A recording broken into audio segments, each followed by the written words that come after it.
Well, on that sweet note, thank you very much to both of you, Caroline and Jim, for being our esteemed panellists on The Context, and a big thank you to our viewers also for joining us tonight. I'm back tomorrow. Join me then. Bye-bye.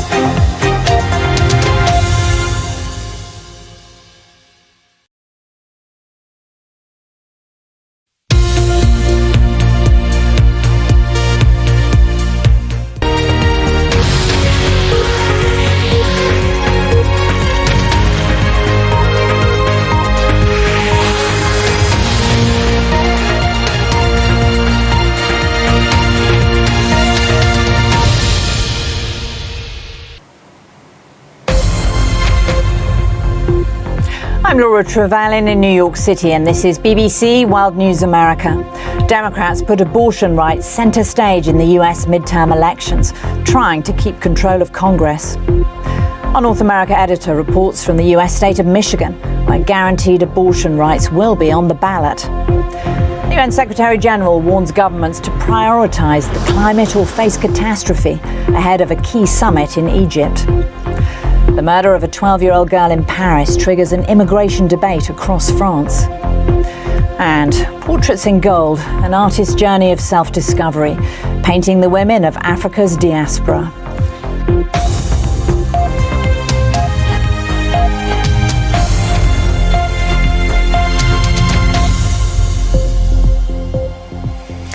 Welcome to World News America on PBS and around the globe.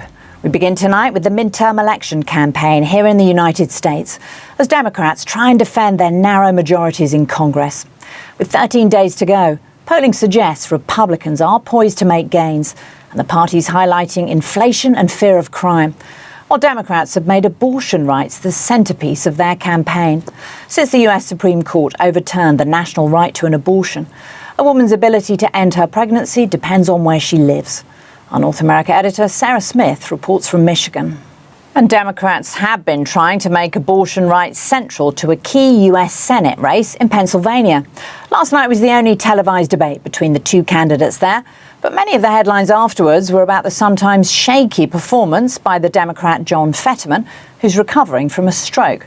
The Republican Mehmet Oz, who is a medical doctor, had this to say about abortion. While climate change is one of the many underlying issues in the US midterm elections, and the UN Secretary General is warning the world faces a catastrophe from which it won't recover unless countries prioritise climate. That's the message from Antonio Guterres ahead of next month's summit in Egypt known as COP27.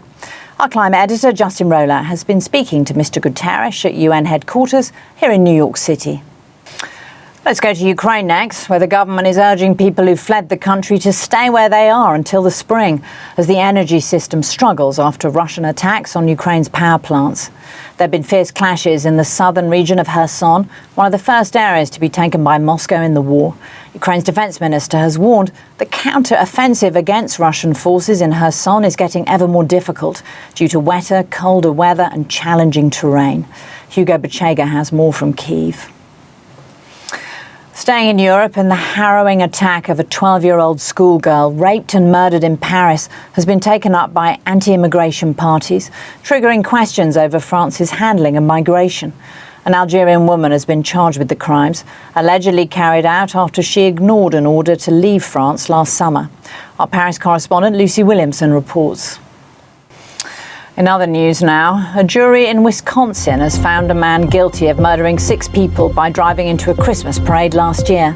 The defendant, Darrell Brooks, was found guilty on 76 charges of deliberately crashing his vehicle into a crowd in the city of Waukesha near Milwaukee. 60 other people were injured, including many children. Germany has announced plans to legalise cannabis. Under new rules, possessing up to 30 grams of cannabis for personal consumption will be made legal. The government will also introduce a special consumption tax and develop abuse prevention programs. Germany legalised cannabis for limited medicinal purposes in 2017. We turn now to the story of a British-Nigerian artist who's using gold to tell the stories of African women. The artist, known as Dilemma, is painting portraits of women in the diaspora with gold from Africa to help those on a journey of self-discovery. The BBC's Soyara Ali now reports. And we leave you tonight with another story that may inspire you, this time to scale the heights. A group of Black American women are making history as one of the biggest parties ever to climb Mount Kilimanjaro in Tanzania, one of the tallest mountains in the world. 14 women made the journey from the US to Africa, but only 12 got to the summit. Congratulations to all. I'm Laura Trevelyan, thank you so much for watching BBC World News America.